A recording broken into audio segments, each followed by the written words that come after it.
अष्टाध्यायी जगन्माता यस्य चित्तात् समुत्थिता वेदानामुपकाराय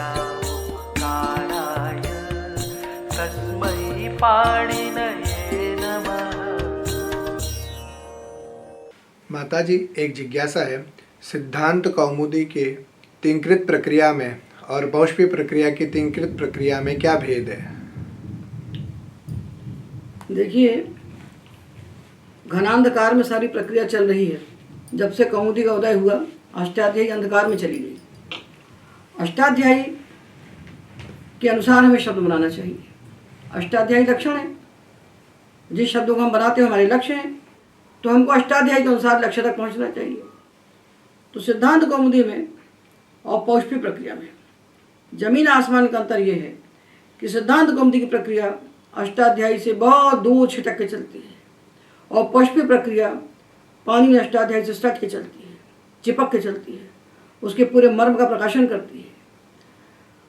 दीक्षित जी ने संकल्प कर लिया है कि हमको धातु पाठ के क्रम से एक एक धातु को लेना है, उसके 10 लगा के रूप बना देना है। वो रूप बनाने का क्या विज्ञान है ये विद्यार्थी जानते ही नहीं है। धातु सामने आया, प्रत्यय सामने आया, साधातु का आधातु क्यों शुरू हो गया। पाणिनि ने साधातु का आधातु क्यों सूत्र को सप्तम अध्याय के तृतीय पाद में कहते हैं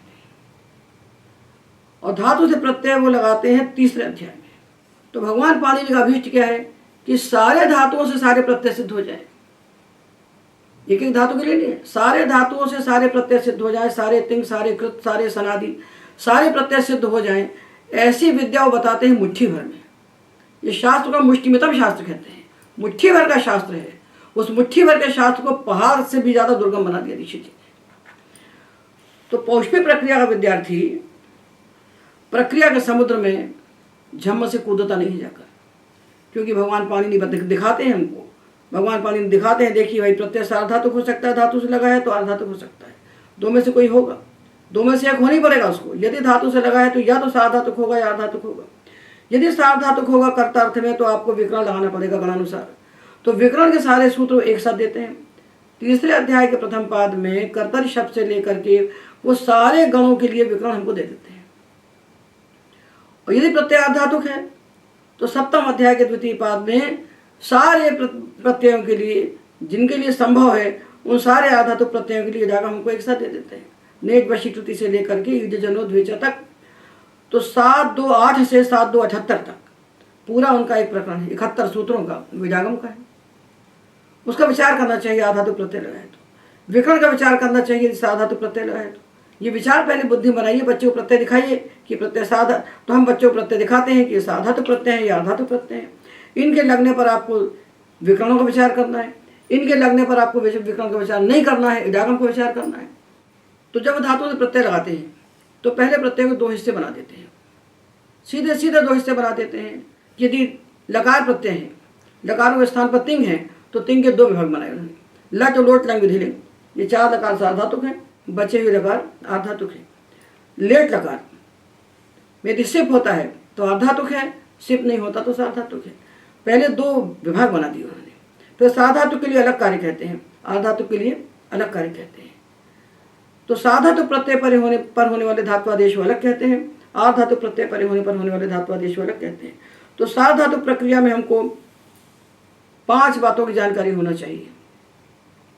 प्रक्रिया के पहले हम धातु से प्रत्यय लगा करके शब्द लगा, लट टिप शब्द लगा करके साधातु का धातु की ओर गुण करने चले, उसके पहले 5 उपांगों का हमें ज्ञान होना चाहिए। तो पहला उपांग है प्रक्रिया का विकरण। साधातु प्रक्रिया का पहला उपांग है विकरण। दूसरा उपांग है धातु के स्थान पर होने वाले आदेश। तीसरा उपांग है प्रत्यय के स्थान पर होने वाले आदेश। चौथा उपांग है अतिदेश। नेनेति गुण हुआ, नैनीता में नहीं हुआ। बो भोति बो भूता, नैनेति नैनीता, चरकर्ति चरकृता। वही साधातु प्रत्यय है, एक में गुण हो रहा है, एक में गुण नहीं हो रहा है। क्यों नहीं हो रहा है? प्रत्यय सारे समान है। तो साधातुक मपित ने सारे साधातु प्रत्ययों के 2 हिस्से बना दिए। साधातुक मपित ने पूरे साधातु प्रत्ययों के 2 भाग बना दिए, पित और अपित, और अपित को कर दिया गिद्वत। तो ये अतिदेश को जब तक नहीं जानेगा विद्यार्थी तब तक रचेगा। तो नैनेति नैनीता, नैन्यति बो भोति बो भूता बो भुवति, ये कौन बताएगा? अतिदेश। तो पाणिनि की जो प्रक्रिया है उस प्रक्रिया के 5 उपांग हैं। अंग कार्य के पहले 5 उपांग बताते हैं, स्पष्ट अलग अलग प्रकरण बता के, अलग अलग प्रकरणों में 5 उपांग बताते हैं हमको, तो हम प्रकरण के अनुसार पढ़ाते हैं। पहला उपांग है विकरण। विकरण के लग जाने के बाद ही हम निर्णय करेंगे कि धातु से लगने वाला प्रत्यय ते इते अंते होगा कि ते आते अते होगा। विकरण लगने के बाद अंगों के 2 हिस्से हो जाएंगे, अदंत अनदंत। अंगों के अदंतत्व और अंगों के अनदंतत्व के आधार पर हम प्रत्ययों के स्थान पर आदेश करेंगे। तो प्रत्ययादेश के पहले विकरण का ज्ञान होना चाहिए। कैसे जानेगा बच्चा कि कहाँ पर वो ते इते अंते लगाएगा और कहाँ पर ते आते अते लगाएगा, कहाँ वो इधते इधेते धनते बोलेगा और कहाँ वो चिनुते चिन्वाते चिन्वते उसको बोलना है। तो ये पाणिनि अलग दिखाते हैं हमको। तो पहला उपांग हुआ विकरण, एक साथ रखें सारे सूत्र तीसरे अध्याय के प्रथम पाद में। दूसरा उपांग है प्रत्ययादेश। ये सारे सूत्र कहाँ बैठे हैं? लस्य में। पर लस्य में सारे सूत्र क्यों नहीं बैठाए पाणिनि ने प्रत्ययादेश के? क्योंकि त्यत आत्मनेपदानाम तेरे को अंगी की जरूरत नहीं है, था सस्य को अंगी की आवश्यकता नहीं है, पर झोंता को आत्मनेपदेशनता को अदभ्यस्तात को इन सूत्रों को अंग के अनुसार आदेश करना है। तो जो अंगानुसारी आदेश होते हैं वो अंगाधिकार में है, जो अंगानुसारी नहीं है, अंग से निरपेक्ष हैं, वो लाधिकार में है। इन सारे आदेशों को हमें कब बना लेना चाहिए? विकरण करने के बाद। विकरण लगने के साथ हमारे सामने अंग का स्वरूप स्पष्ट हो जाता है कि अंग अदंत है कि अनदंत है।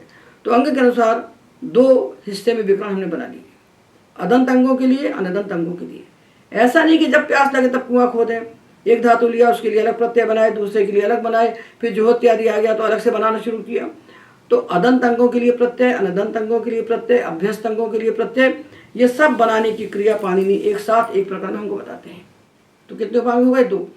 पहला हुआ विकरण, दूसरा हुआ प्रत्ययादेश, तीसरा होता है धात्वादेश। बीच में विकरण बैठा है, वो शित विकरण को देख करके किन किन धातुओं के स्थान पर आदेश संभव है।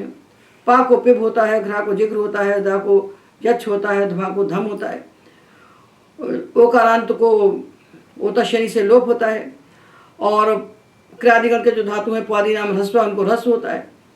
तो ऐसा नहीं करते पाणिनि की, जब भुआदिगण में जाएंगे तो पाघरात बताएंगे और फिर क्रियादि में जाएंगे तो दीक्षित जी के समान पुआदि नाम ह्रस्व वहाँ बताएंगे और दिवादि में जाएंगे तो ओता शनि बताएंगे। कहाँ पाणिनि ऐसा कहते हैं? पाणिनि विकरण परे होने पर होने वाले सारे धात्वादेशों को एक प्रकरण में निबद्ध करके हमको एक साथ दे देते हैं। तो हम विद्यार्थियों को एक एक धातु ग्रुप बनवाते ही नहीं, पहले सारे उपांग बता देते हैं। तो पहले विकरण, उसके बाद प्रत्ययादेश, प्रत्ययादेश के बाद विकरण को निमित्त मानकर होने वाले धात्वादेश, ये 3 उपांग हो गए।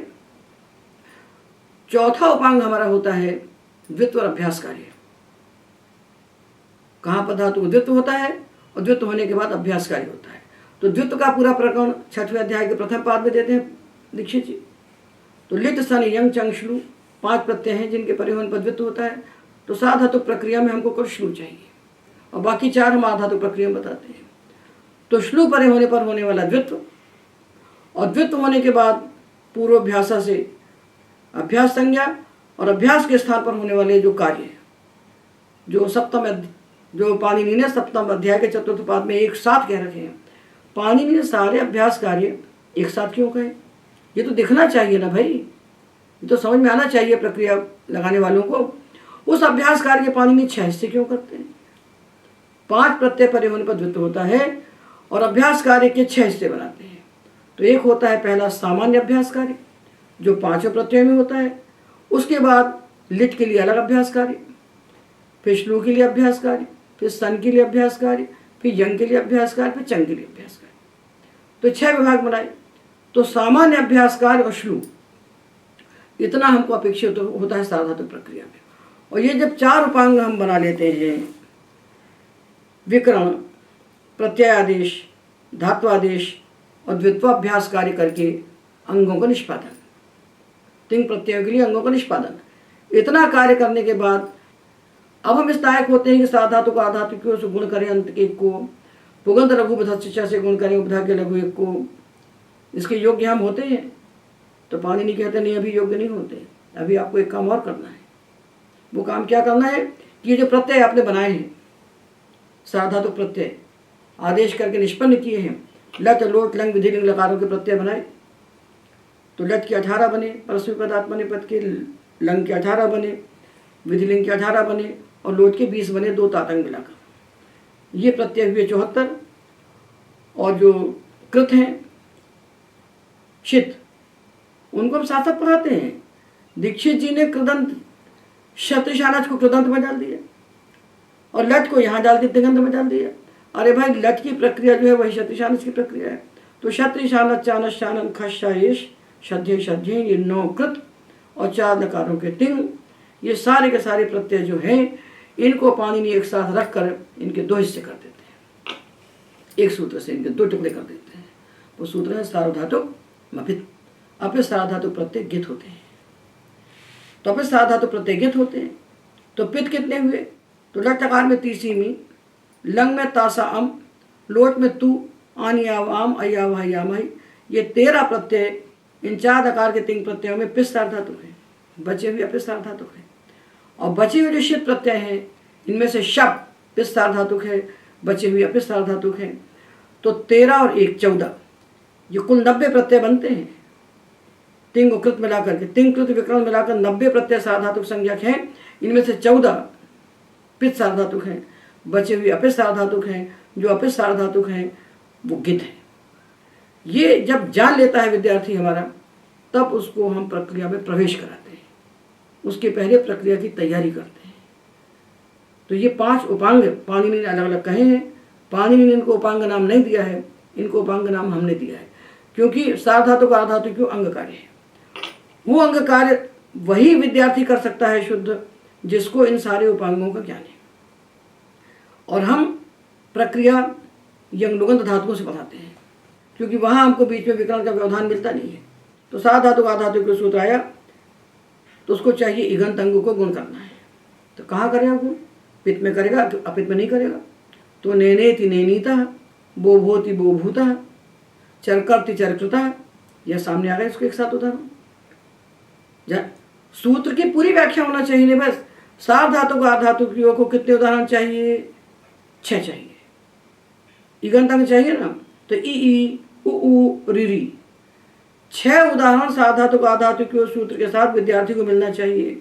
वो सूत्र केवल भू के लिए नहीं बना है।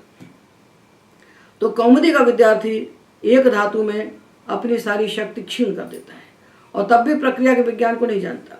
पौष्पी प्रक्रिया का विद्यार्थी पूरी तैयारी के साथ प्रक्रिया के समुद्र में उतरता है तो कभी नहीं डूबता है। उसको सब कुछ पता है कि हमको पित प्रत्यय में गुण करना है, अपित प्रत्यय गितवत है, गुण हमको नहीं करना है। सारा एकदम पूरी स्पष्टता के साथ उसके सामने खड़ा हुआ है। और उनके जितने अपवाद हैं वो हम साथ साथ बताते हैं। क्यों बताते हैं? क्योंकि पाणिनि साथ साथ बता रहे हैं। पाणिनि प्रक्रिया कहाँ से आरंभ करते हैं? धात्वधिकारी प्रक्रिया पाणिनि कहाँ से आरंभ करते हैं? ये 5 उपांगों को बताने के बाद पाणिनि की जो प्रक्रिया धात्वधिकारी प्रक्रिया, ये 7वें अध्याय के 3य पाद से आरंभ होती है। पूरा चक्रव्यूह बना हुआ है। उस चक्रव्यूह में प्रवेश कहाँ से करना है? सारे धातु खड़े हैं, उनके सामने सारे प्रत्यय खड़े हैं। अब अंग कार्य कहाँ से आरंभ करना है? तो वो कहते हैं सार्वधातुक आर्धातुक हो, सार्वधातुक आर्धातुक प्रत्यय परे होने पर इगंत अंगों को गुण करना है। तो कितने उदाहरण मालूम होने चाहिए आपको? 6। अगर 6 आप नहीं जानते हैं तो फिर कहीं अटक जाएंगे जाके। और किसको गुण करना है? उपधा के लघु एक को। प्रत्यय यदि पित सार्वधातुक है तो अंत के एक को गुण होता है, उपधा के लघु एक को गुण होता है। ये विज्ञान है। विज्ञान पूरा सर चलता है हमारा पौष्पी प्रक्रिया का विद्यार्थी, अंधेरे में नहीं चलता। और हम प्रक्रिया यंग धातुओं से बताते हैं, क्योंकि वहाँ हमको बीच में विकरण का व्यवधान मिलता नहीं है। तो सार्वधातुक आर्धातुक सूत्र आया, तो सार्वधातुक आर्धातुक सूत्र आया तो उसको चाहिए इगंत अंगों को गुण करना है। तो कहाँ करेगा गुण? पित में करेगा, अपित में नहीं करेगा। तो नेनेति नेनीतः, बो भोति बो भूतः, चरकर्ति चरकृतः, यह सामने आ गया। इसको एक साथ उदाहरण, सूत्र की पूरी व्याख्या होना चाहिए नहीं, बस सार्वधातुक आर्धातुक को कितने उदाहरण चाहिए? 6 चाहिए। इगंत अंग चाहिए ना, तो ई उ उ रि री, 6 उदाहरण सार्वधातुक आर्धातुक सूत्र के साथ विद्यार्थी को मिलना चाहिए। वो सूत्र केवल भू के लिए नहीं बना है। तो कौमुदी का विद्यार्थी एक धातु में अपनी सारी शक्ति क्षीण कर देता है और तब भी प्रक्रिया के विज्ञान को नहीं जानता। पौष्पी प्रक्रिया का विद्यार्थी पूरी तैयारी के साथ प्रक्रिया के समुद्र में उतरता है तो कभी नहीं डूबता है। उसको सब कुछ पता है कि हमको पित्त प्रत्यय में गुण करना है, अपित्त प्रत्यय गितवत है गुण हमको नहीं करना है। सारा एकदम पूरी स्पष्टता के साथ उसके सामने खड़ा हुआ है। और उनके जितने अपवाद हैं वो हम साथ साथ बताते हैं। क्यों बताते हैं? क्योंकि पाणिनि साथ साथ बताए हैं। पाणिनि प्रक्रिया कहाँ से आरंभ करते हैं? धातु अधिकारी प्रक्रिया पाणिनि कहाँ से आरंभ करते हैं? ये 5 उपांगों को बताने के बाद पाणिनि की जो प्रक्रिया धातु अधिकारी प्रक्रिया, ये 7वें अध्याय के तृतीय पाद से आरंभ होती है। पूरा चक्रव्यूह बना हुआ है। उस चक्रव्यूह में प्रवेश कहाँ से करना है? सारे धातु खड़े हैं, उनके सामने सारे प्रत्यय खड़े हैं। अब अंग कार्य कहाँ से आरंभ करना है? तो देखिए, ये जितने धात्वादेश के सूत्र हैं ये तो पहले बता देते हैं। ओत शनि, क्षमावष्टा नाम दीर्घ शनि, स्टिवक्लम क्षमाम शनि, ये सारे सूत्र पहले बता देते हैं। अब प्रक्रिया में प्रवेश इसके बाद करते हैं तो कहते हैं सार धातु का धातु की हो, सार धातु का धातु प्रत्यय परे होने पर इगंत अंगों को गुण करना है। तो कितने उदाहरण मालूम होने चाहिए आपको? 6। अगर 6 आप नहीं जानते हैं तो फिर कहीं अटक जाएंगे जाके। और किसको गुण करना है? उपधा के लघु एक को। प्रत्यय यदि पिस सार धातुक है तो अंत के एक को गुण होता है, उपधा के लघु एक को गुण होता है। ये विज्ञान है। विज्ञान पूरा सर चलता है हमारा पौष्पी प्रक्रिया का विद्यार्थी, अंधेरे में नहीं चलता। अब ये गुण कहाँ कहाँ नहीं होगा? तो किंगिति च, प्रत्यय कित है तो गुण नहीं होगा। तो 2 रास्ते साफ साफ नुकसान बन गए। फिर अपवाद और अपवादों के अपवाद। तो देखिए पाणिनि कैसे बनाते हैं। पाणिनि 7-3-82 शुरू करते हैं। मिरेर गुण जुषि च साधातु का धातु की ओहो जागरो विचलन के सुपगंध च नाभ्यस्त साधातु के। तो इगंत अंग को गुण होता है पित्त प्रत्यय परे होने पर, उपधा के लघु को गुण होता है पित्त प्रत्यय परे होने पर, अपित्त प्रत्यय में नहीं होता। अपित्त में क्या होता है? किंगिति जैसे गुण निषेध होता है। अब कब ऐसा होता है कि अपित्त प्रत्यय गुण न हो? कब ऐसा होता है प्रत्यय पित्त है गुण न हो? नाभ्यस्त धातु के यहाँ के बताते हैं पाणिनि। पुगंत लघु उपधस्य च के साथ पाणिनि इसका अपवाद नाभ्यस्त धातु के बताते हैं। तो पुगंत लघु उपधस्य च कौमुदी में कहाँ बैठा है और नाभ्यस्त धातु के कौमुदी में कहाँ बैठा है, इसको देख लीजिए। एक मिलेगा भादिगण में और दूसरा मिलेगा चाहे ज्योत्यादिगण में। ये सूत्र किसी गण के लिए नहीं बने, इनमें से कुछ गण के लिए नहीं बने। गण के लिए केवल विकरण लगाने वाले सूत्र है।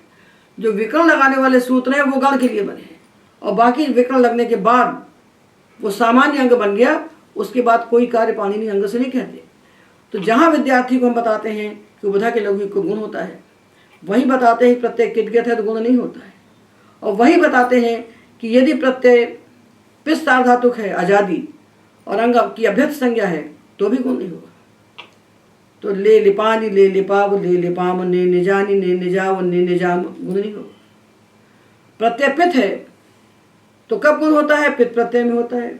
कब गुण नहीं होता है? अपित प्रत्यय में गुण नहीं होता। कब ऐसा होता है कि अपित प्रत्यय में भी गुण हो जाए? कब ऐसा होता है कि अपित प्रत्यय में गुण हो जाए? तो पाणिनि वहीं जुषिचा कह रहे हैं। क्यों पाणिनि एक साथ क्यों कहे सब सूत्र भाई? जहां पाणिनि गुण करने के सूत्र बता रहे हैं वहीं पाणिनि जुषिचा बता रहे हैं। तो अपित प्रत्यय में गुण कब हो जाता है?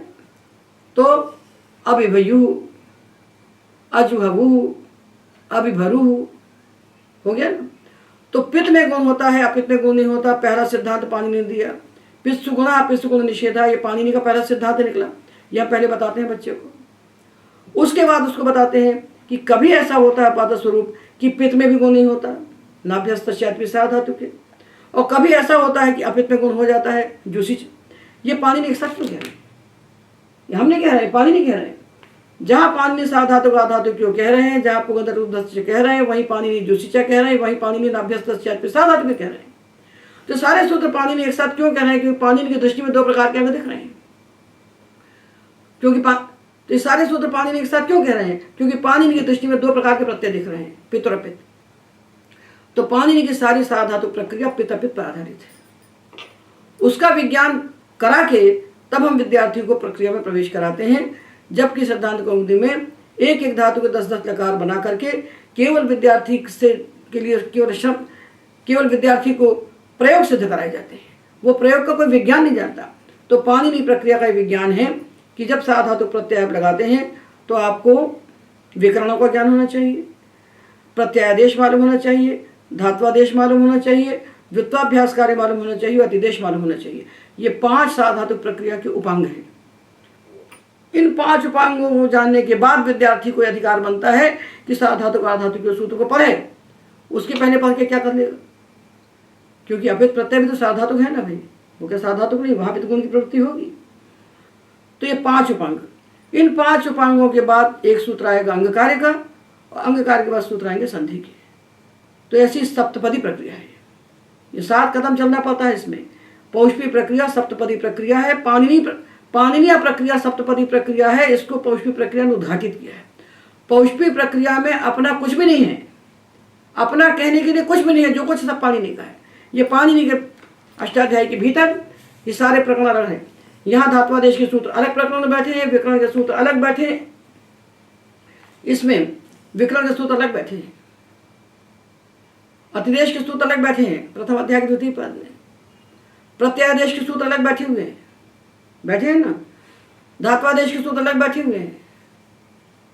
तो यहाँ पर विकरण, प्रत्ययादेश, धात्वादेश, अतिदेश और व्युत्वाभ्यास कार्य, इन सब के अलग अलग जो प्रकरण हैं, ये हमने नहीं बनाए प्रकरण, ये भगवान पाणिनि ने बनाए। पाणिनि सारे अतिदेश एक साथ कहते हैं प्रथम अध्याय के द्वितीय पाद में, और सारे अभ्यासकार सप्तम अध्याय के चतुर्थ पाद में एक साथ क्यों कहते हैं, सारा द्वितीय छठवें अध्याय के पहले पाद में एक साथ क्यों कहते हैं, सारे प्रत्यादेश तीसरे अध्याय में क्यों कहते हैं। तो पाणिनि ने अलग अलग प्रकरण बनाए हैं। इन प्रकरणों को हम पहले सम्यक दर्शन कराते हैं, हम कोई शब्द नहीं बनवाते। सूत्र जितना चाहता, यदि साधातुक आधातुक को हमको पढ़ाना है तो हमको 6 उदाहरण बताना चाहिए। यदि पुगंध लघुपद से हमको पढ़ाना है तो हमें 3 बताना चाहिए। उपधा में लघु ई, लघु ऊ, लघु री, ये हम बताते हैं। तो इसको पढ़ने के साथ ही हमारा विद्यार्थी यंगलुगंध धातुओं के साधातुक लकार बना लेता है।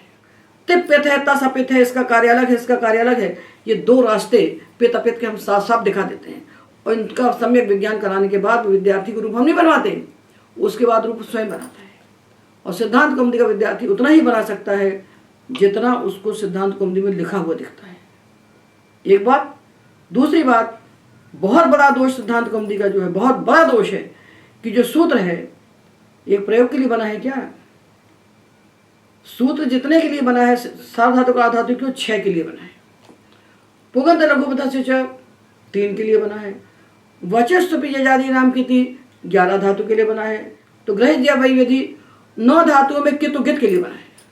तो उसको कितना चाहिए 18। तो 18 तो मिलते नहीं, क्योंकि वह जो है वो लिडादेश है, वो कित होता है, गित नहीं होता।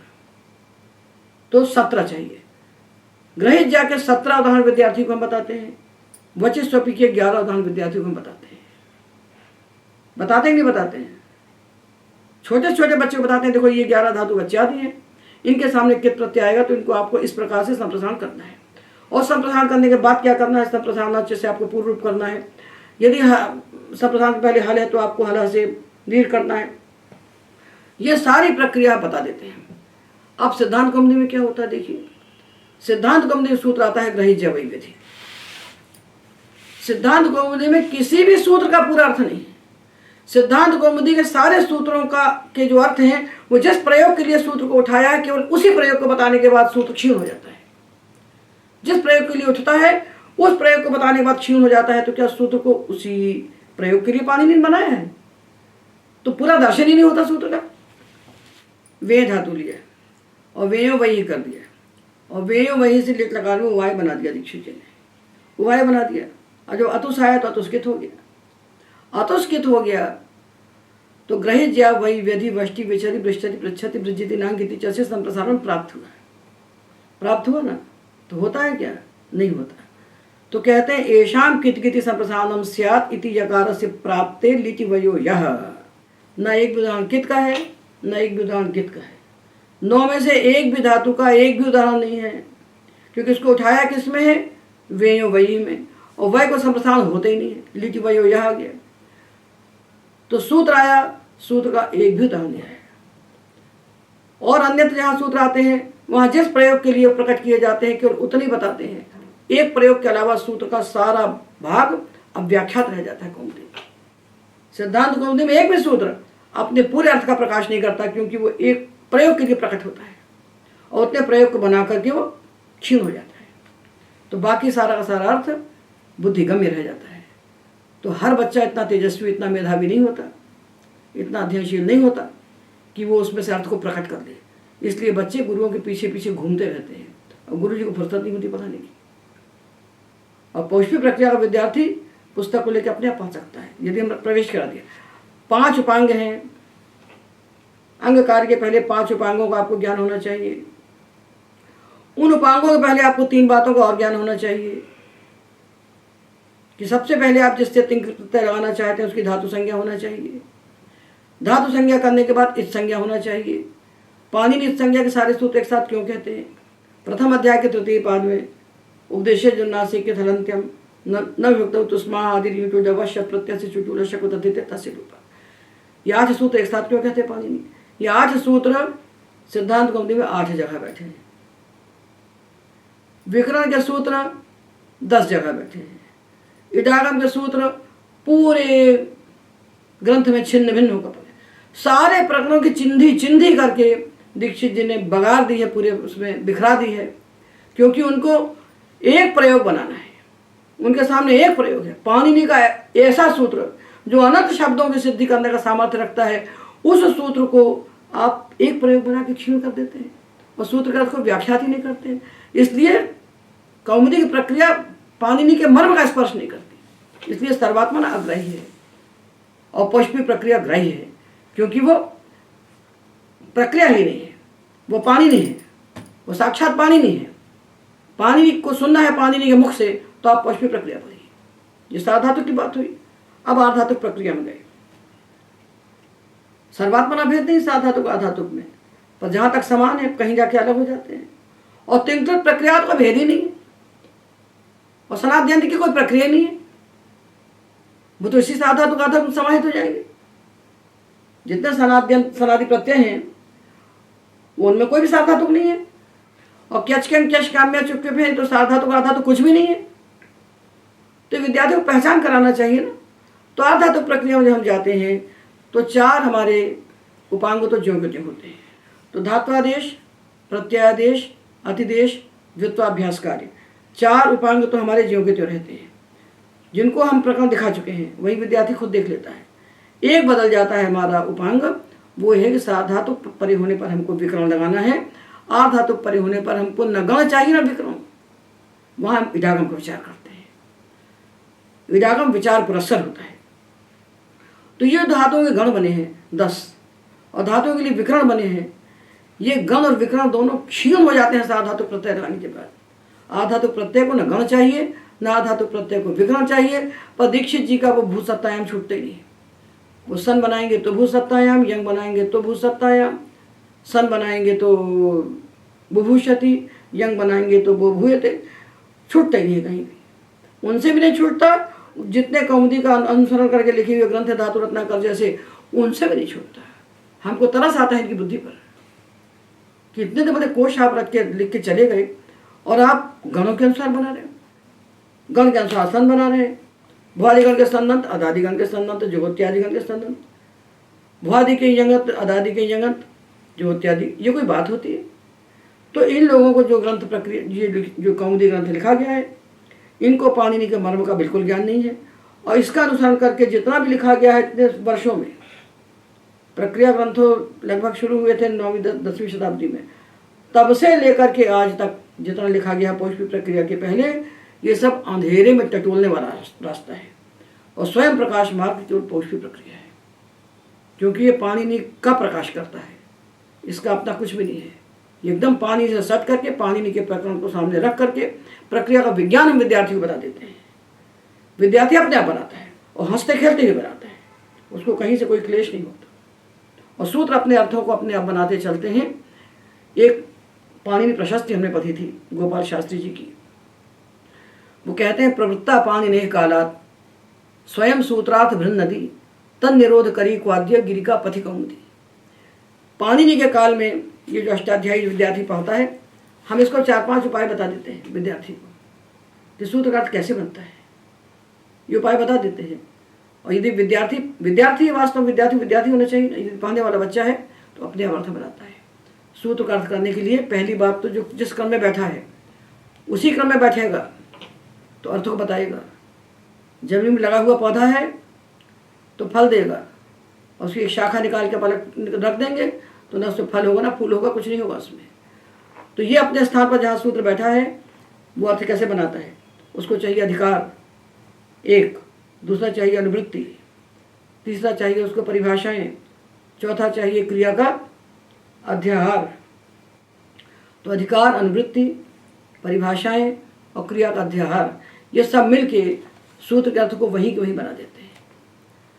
तो सूत्र के अर्थ बनाने का सामर्थ्य ही नहीं सिद्धांत कौमुदी के सूत्रों में।